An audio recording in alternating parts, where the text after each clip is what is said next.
Hey guys, Jonathan here, and today we're taking a look at the $55 Avengers Endgame Thor vs. Chitauri Lego set, which I actually found at Target early, which was crazy. But this set comes out on August 1st. It has 373 pieces, 7 minifigs, and a retail price of $55, which makes this 15 cents per piece. Really out of line, and honestly, right out of the gate, I gotta tell you guys, this is not worth full price at all. But we're gonna break it all down starting now, so be sure to hit like and subscribe down below, and let's get into it.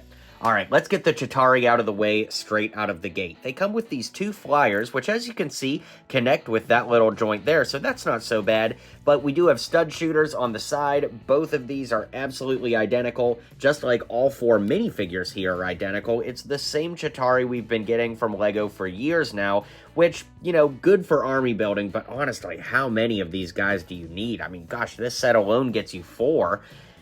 Anyway, we'll slide those to the side, and we have this Chitauri gorilla type thing here. As you can see, the neck is on a ball joint, so you can move that around. The legs are on a ball joint, the ankles, the wrists, and the shoulders. And then there's like a Chitauri up front that's like got chains around his neck to like, I don't know if he pilots him or something, but we have a sticker on the back here, which actually kind of looks like there's fur on it. But interestingly, this piece is all printed, no stickers there, but beyond that, not really much to say about it. I guess the hand's open and unfold too if you wanted to like have the hand open for some reason. But yeah, pretty disappointing side builds here for the Chitauri.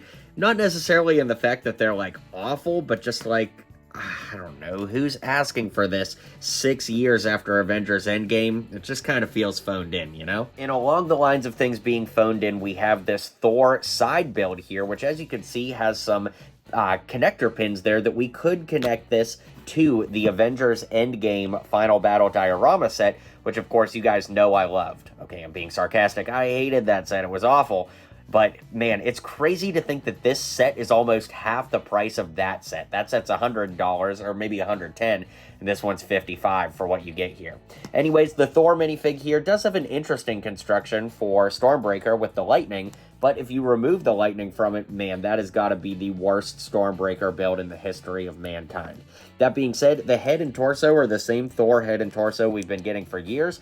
He does have the red rubber cape. Well, I shouldn't say the torso we've been getting for years. It debuted earlier this year in the Marvel logo set, but it's gonna appear in like a European magazine here soon, so yeah, just disappointing all around. No real reason to get it for Thor, that's for sure, since all these pieces have come elsewhere. And then that brings us to the Iron Patriot mech, which has 1, 2, 3, 4 stickers on it, and it's just a very odd mech because, you know, we've been getting regular independent mechs from LEGO Marvel for years now, and those ones have the fixed arms and legs, like for the wrists and elbows and all that, but now we have a fully posable mech with posable elbows, shoulders, legs, and knees. It's like, LEGO, pick a lane, like stay with one or not any, but I think they had to give War Machine a mech here that's posed like this because Ant-Man in Giant Man mode is a mech. It's just like my head hurts talking about all this with how many just awful decisions LEGO is making with these Endgame Final Battle sets.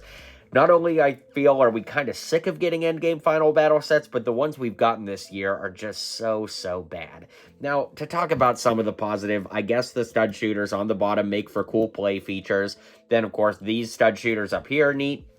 I do kind of like the fact that you can have Rocket stand on the shoulder here, if you can get it to happen without the pieces falling apart. It's kind of annoying, but I guess that's a good transition to talk about Rocket here. He's got a rocket launcher, or more accurately, a stud shooter with some extra bricks, but he does have a great new torso, which is awesome for his endgame look.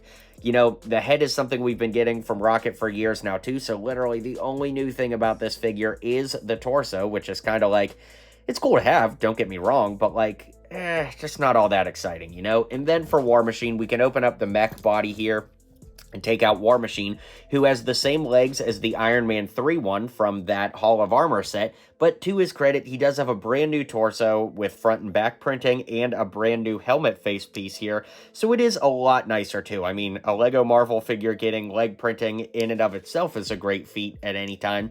So, you know, I dig this a lot. It is nice to finally add this to our collection since we didn't get it back in the day with Endgame. But that being said, beyond that, I mean, these two minifigs being exclusive are the only real reason to buy this, and honestly, that kind of makes the set pretty drab in general. But then when you consider it's $55, man, this set is a toughie. Alright guys, be sure to hit like and subscribe if you haven't already. Needless to say, there's no reality in which this is worth $55. Guys, wait for a sale, and even then, I don't know what price this would be worth.